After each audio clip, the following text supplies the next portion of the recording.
میں ہر جگہ اب یہ اڑتی ہے, کہاں سے کہاں پہنچ جاتی ہے, وہاں سے لاتی ہے.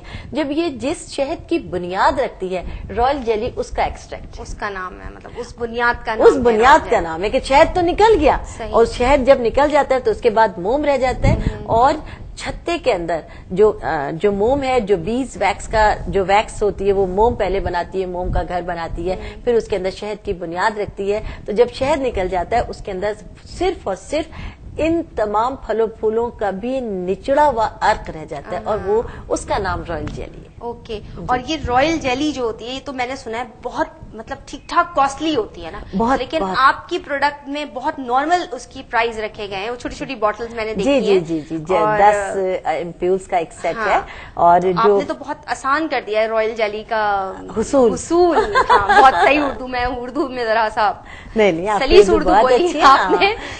اور کیونکہ ہم آپ کو پتا ہم نے پوری زندگی اسی پر کام کیا ہے کہ لوگوں کی بقا کے لیے ہم کام کریں, اور وہ کام کریں جس سے لوگوں کو فائدہ پہنچے. آپ نے جو امپیولز نکالے ہیں 10 امپیولز کا ایک سیٹ ہے, وہ کس طرح لینے ہوتے ہیں؟ لائک اس رائل جیلی کا کیا فائدہ ہے اور اس کو کس طریقے سے یوز؟ ہماری جو رائل جیلی ہے وہ ہم نے خود نہیں بنائی, لیکن ساری زندگی کی کوشش کے بعد ہم نے باہر سے منگوائی ہے وہ. اور کیونکہ دیکھیں پاکستان میں جتنے بھی لوگ ہیں ہم رہتے ہیں, لیکن ہر جگہ ہم پاکستان سے اگر کوئی بھی چیز خریدتے ہیں وہ کتنی خالص کیوں نہ ہو, لیکن ہمارے ذہن میں ہمیشہ یہ خیال رہتا ہے کہ یہ ناخالص ہوگی کہیں. ہاں بالکل صحیح. کیونکہ ہم لوگوں کے اندر کچھ لوگوں میں اتنی بددیانتی آ گئی ہے کہ اس کی وجہ سے اچھائی کا بھی رخ پلٹ گیا ہے, کہ لوگ اچھائی کو بھی اچھائی کے ساتھ قبول نہیں کرتے, بلکہ اس کے ساتھ ہمیشہ ان کے دل میں دبدا رہتی ہے کہ یقیناً اس میں کچھ نہ کچھ آمیزش ہوگی. تو ہم نے اس شک کو بھی دور کرنے کے لیے رائل جیلی باہر سے امپورٹ کی ہے, اور ظاہر باہر کی چیز میں اس کی پیکنگ میں کوئی شک نہیں ہوتا, اور اسی پیکنگ میں ہم اس کو فروخت کر رہے ہیں. باہر کی ہی پیکنگ ہے وہ, باہر کی ہی پیکنگ, ہم نے اس کو یعنی لوز بھی نہیں کیا. ہم اس کا ایک پیک دکھا دیتے ہیں کہ اس کا یہ پیک ہے وہ 1500 روپے کی ہے, اور ہر بیماری کا علاج ہے. سب سے پہلے یہ کہ ایسی بیماریاں جو ہمارے جسم میں پل رہی ہیں لیکن ہمیں پتہ نہیں ہے, ان میں کیا ہوتا ہے کہ بے وجہ چکر آنے لگتے ہیں, کھڑے تو قدم لڑکھڑا گئے ہیں, بلا وجہ آنکھوں کے گرد اندھیرا آ گیا ہے, یا خدا نخواستہ بچوں کی اور لڑکے ہیں یا لڑکیاں ہیں ان کی وہ لوگ سن بلوغت تک پہنچ گئے لیکن ان کی فزیک انفٹ ہے اس ایج کے لیے. اس کے علاوہ بالوں کا ایک مسئلہ ہے بہت ہی اہم ہے کہ بال بلا وجہ جھڑنے شروع ہو گئے, گرنے شروع ہو گئے, بے شمار دوائیں استعمال کر لی, بے شمار تیل استعمال کر لی, لیکن جو مسئلہ ہے وہ اپنی جگہ سے ٹس سے مس نہیں ہوا. اس کا مطلب ہے کہ سم تھنگ از رانگ, ہماری باڈی میں کچھ گڑبڑ ہے. اب اس گڑبڑ کو ہم پتہ کیسے چلائیں گے؟ اس کے لیے ہمیں ہزارہا ٹیسٹ کرانے ہوں گے. ٹیسٹوں کے اوپر جب جاتے ہیں, مہنگائی کی وجہ سے کوئی بھی نہیں چاہتا کہ میں کیا کراؤں, کتنے ٹیسٹ کراؤں کہ اس کا مجھے میری کمی کا پتہ چلے. تو ظاہر ہے کہ لوگ اس سے بھی آنکھیں چرانے لگتے ہیں. مہنگائی کا دور ہے, بہت زیادہ مہنگائی ہے, ہر چیز کے لیے انسان کو بہت سوچنا ہوتا ہے. تو رائل جیلی کا ایک ہی پیک ایسی تمام بیماریوں کا, ایسی تمام تکالیف کا مکمل علاج ہے, کیونکہ یہ مین اسی جگہ پر جا کر کام کرتا ہے جہاں جسم میں کوئی کمی ہے. اور ظاہری بات ہے کہاں شہد اور پھر اس سے بھی ایک اعلیٰ شہد ہے, تو ظاہری بات ہے وہیں جا کے کام کرے گا. ایک سوال رانی میں ضرور یہاں کرنا چاہوں گی, آپ نے کہا بلا وجہ چکر یا بلا وجہ خون کی کمی, تو بے وجہ کیا ہمیں نہیں پتا کہ ہمارے اندر کیا وجہ ہے. مطلب اب اس میں جانے کی ضرورت نہیں, ہم یہ استعمال کر لیں اور ایک پیک ایک شخص کے لیے کافی ہے. اور ایک جو اس کا ہمیں سب سے بہترین رزلٹ ملا وہ یہ ہے کہ نشے کے عادی افراد کا نشہ چھٹ جاتا ہے. اچھا, کیونکہ اللہ پاک نے شہد کے اندر یہ خاصیت رکھ دی ہے کہ شہد جراثیم کو ختم کر دیتا ہے. کسی بھی بیماری کے دوران یا بیماری کے بعد اگر شہد کا استعمال کیا جائے تو شہد اس بیماری کے جراثیم کو ختم کر دیتا ہے. اور یہ شہد کا بھی ایکسٹریکٹ ہے.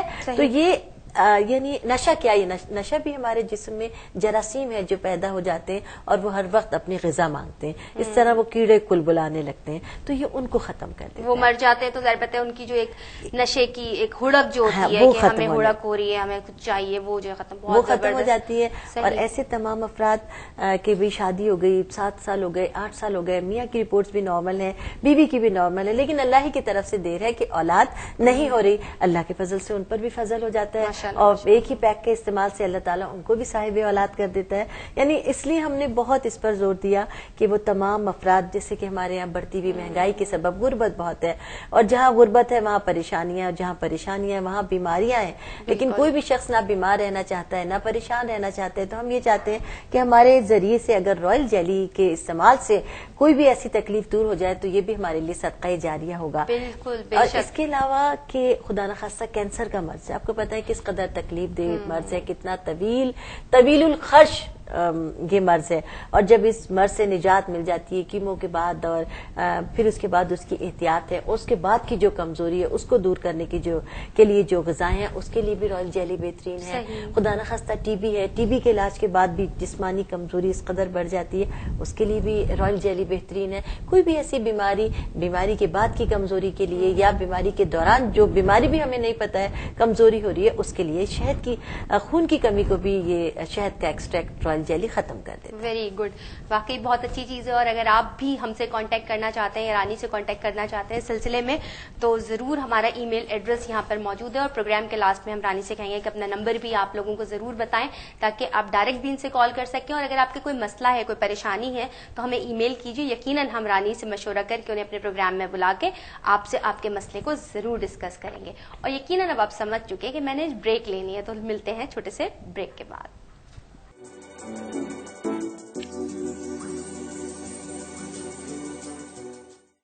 جی ویورز، بریک سے ہم آ گئے واپس. پروگرام ہے آپ کا اپنا مسکراتا دن، اور سیگمنٹ ہے بیوٹی.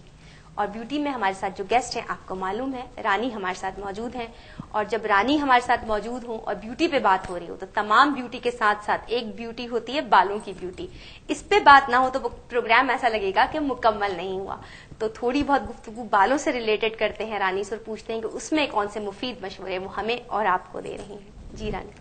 دیکھیے، سب سے پہلے بال ایک ایسی پرابلم ہے کہ اگر بال ہمارے بہت حسین ہیں تو ہم عام سی شکل و صورت بھی بہت خوبصورت لگنے لگتی ہے. بالوں کا علیحدہ سے ایک حسن ہے، کہتے ہیں گھٹا جیسے کالے بال، اور عورت کی کمر پہ لمبی چوٹی کمر تک کے اس کے بال اس کے حسن کا منہ بولتا ثبوت ہے.